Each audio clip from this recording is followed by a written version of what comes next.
Naam, mpenzi mtazamaji, bila shaka hii ni KDR TV ikiwa tunapeperusha matangazo yetu ya moja kwa moja kutoka hapa nchini Kenya na kule ughaibuni.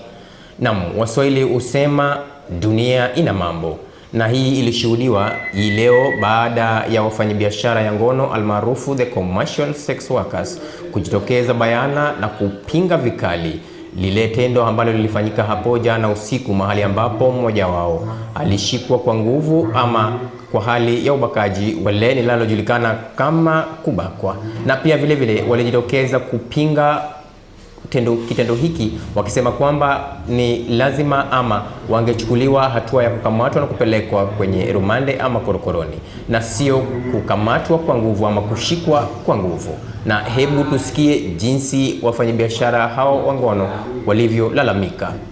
The last weekend yote, hii wiki yote imekuwa hivyo na kupigwa.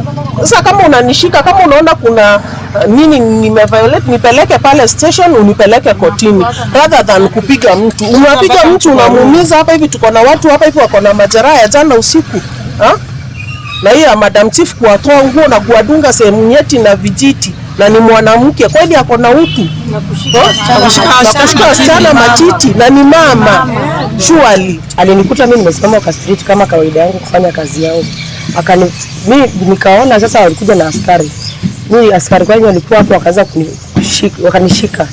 Mimi nikaanza kutaka kutoroka juu pia mimi sikuwa najua alikuwa ananishikia nini, sikuwa na makosa. So mimi kujaribu kutoroka wakanivuruta chini. Unavi magoti nimeumia magoti. Sasa mimi nashangaa kwa nini mtu anakuta nilikuta kazi yangu, mimi nikifanya kazi yangu nikitafutia mtoto wangu, wameniumiza huku yote, nimepigwa, kuna mali sina maalama. Sasa mimi hata Naam, Naibu Rais wa Jamhuri ya Kenya Mheshimiwa Rigathi Gachagua amejitokeza bayana na kupinga vikali hatua lililochukuliwa na shirika la ukusanyaji wa ushuru nchini KRA. Mheshimiwa Gachagua aliyekuwa akizungumza na shirika hilo alidokeza kwamba ni hatia ya KRA kuchukua sheria mkononi na kuwafungia wale wafanyabiashara binafsi kwa kampuni ambazo zijapata nafasi ya kulipa ushuru. Gachagua amewataka shirika hilo kuwafungulia watu hao biashara zao zilizofungwa. Hebu tupate jinsi Mheshimiwa Rigathi Gachagua alivyozungumza. Thank you very much. I just want to buttress what the Honorable Moses Kuria and the Honorable Chelugui has said. The Ruto administration is so clear, we have such clarity of thought that the way to go is to support and facilitate enterprise. Government cannot be a stumbling block to investment, to manufacturing, to enterprise.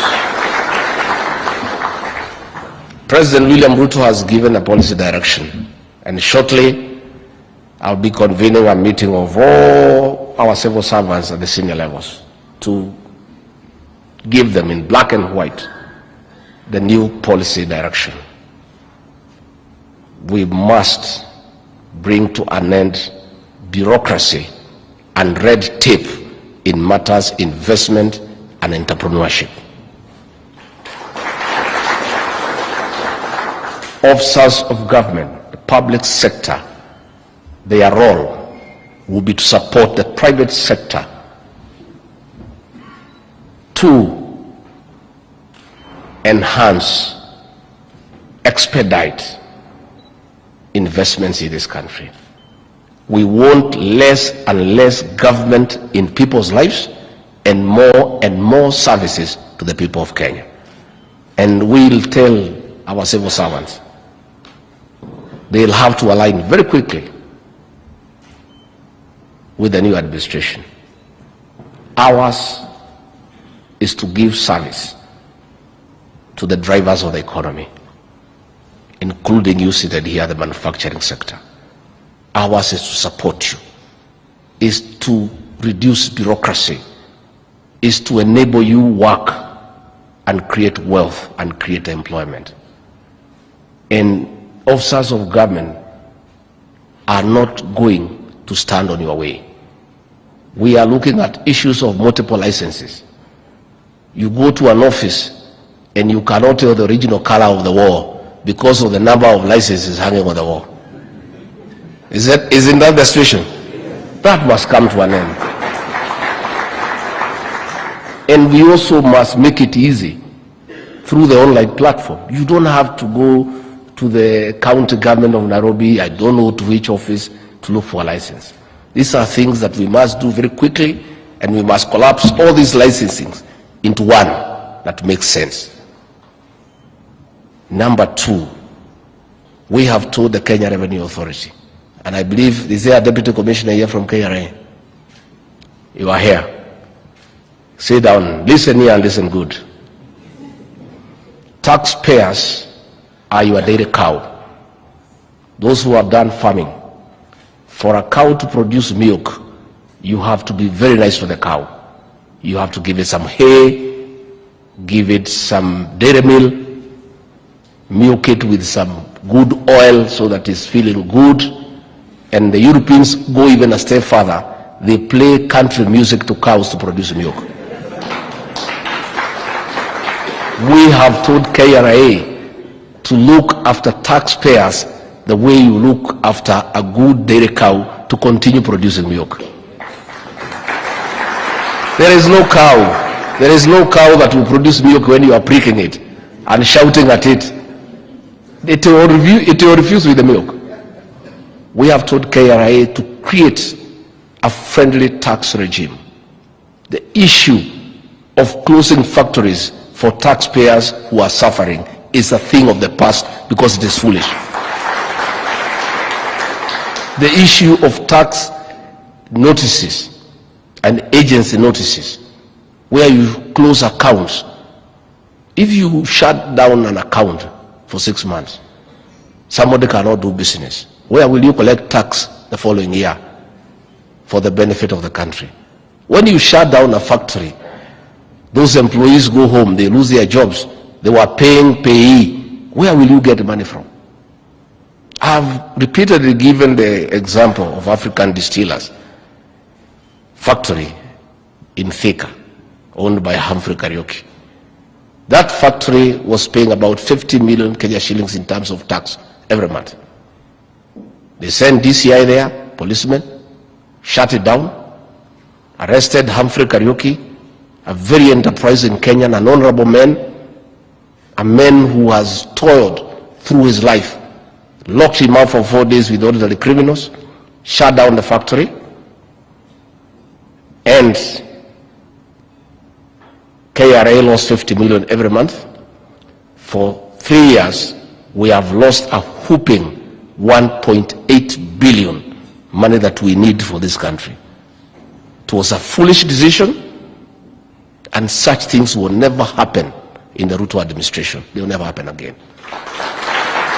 Because all any sensible tax collector would have done is to say, look here, you are paying 50 million per month, but in our assessment, you need to pay 100.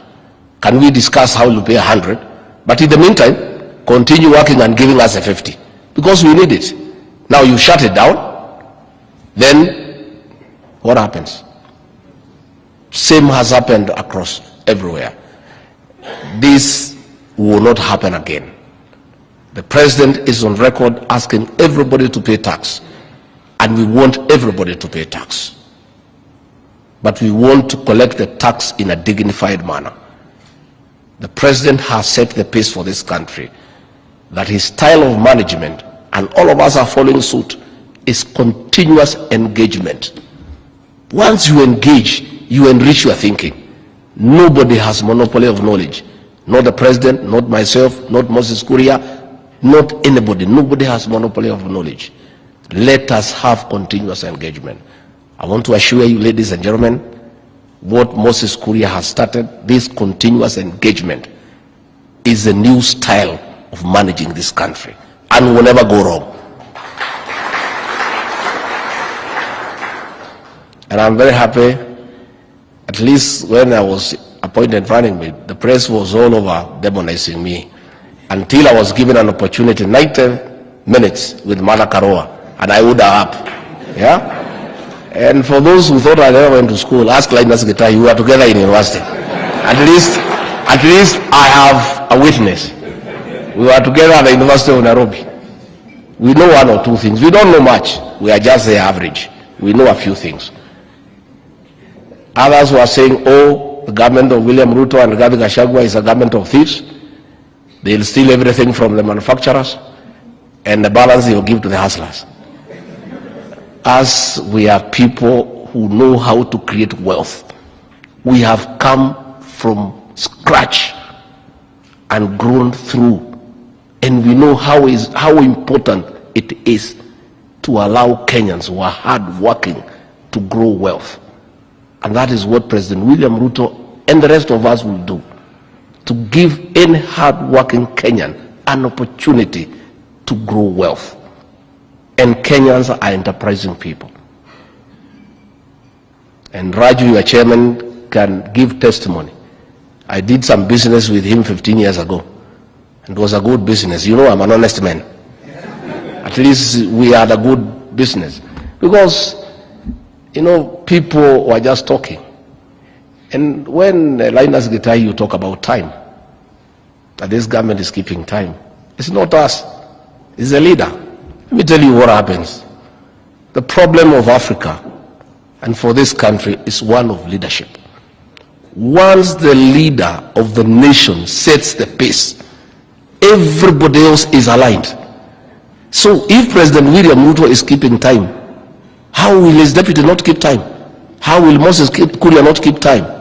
The president has led by example, and he has told us that in his administration, if he ever hears anybody under him who kept business people waiting for 30 minutes, that is the head of your job.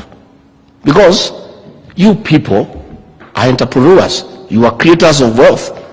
If you are here 200 people and I keep you here for 30 minutes, what is the loss to the economy? And I'm just one person. Why would one person keep 200 people waiting? It is the kind of arrogance, the kind of ineptitude, the kind of lack of discretion in the previous administration that has brought this economy to its knees. And that is why there is a paradigm shift in the management style by giving respect to entrepreneurs, by giving respect to creators of wealth. Because the only way to sort out this country is to support and facilitate you guys to create wealth and create employment opportunities for our young people. So for the next 5 years, you are the guys who will keep us waiting. Us will be here on time. Whenever we agree we meet, we'll be there on time. And it has nothing to do with me. It has nothing to do with Moses Kuria. It is our leader, President William Ruto. He has set the pace. He has said the way he wants anybody under him to work. And now us is just to follow. And I can tell you the problems of this country. Let nobody cheat you. That is lack of water. It is corruption. It is poor work ethics. No. The problem of Kenya is one of leadership. Once you get the right guy in office to set the pace and to give a clear outline on how management of this country will be done, 50% of our problems are over. And I want to assure you, in another 6 months, this economy will start picking. In another 6 months, you people will be happy that officers of government will be your supporters and facilitators. You will be happy to work with the government. Naam, kwenye habari zingine ni kwamba baada ya kukula kiapo ya ofisi hapo jana, baadhi ya mawaziri walioteuliwa ama waliochukua kiapo hapo jana wameingia ofisini na kuchukua hatamu kwa uongozi kwa watangulizi wao. Baadhi ya viongozi hao wakichukua usukani kwa watangulizi wao waliingia kwenye ofisi na kuanza kazi rasmi. Na hivi hapa ni baadhi ya viongozi ambao tayari wameanza kazi kwenye wizara mbalimbali hapa kwenye taifa la Kenya. Ministry a lot of things revolves around, transport and infrastructure. It is so intertwined with other ministries. Correct. And that resonates very well with what the president said yesterday. Yeah. That you must think about the ministry next door. Think about the housing. They require roads to go to those estates. Correct. Think about water. We just did the handover this morning to Mheshimiwa Home because I've been looking after water as well. Okay, correct. And water, relocation of services on our roads, health as well. So there's a lot of interface between this ministry and other ministries. And so Mheshimiwa Murkomen will be doing a lot more actually than just managing the transport and infrastructure. And so no better person could have been appointed to be here. Thank you. Thank you for your kind words. Once again, karibu sana. Asante sana. You may have one or two questions.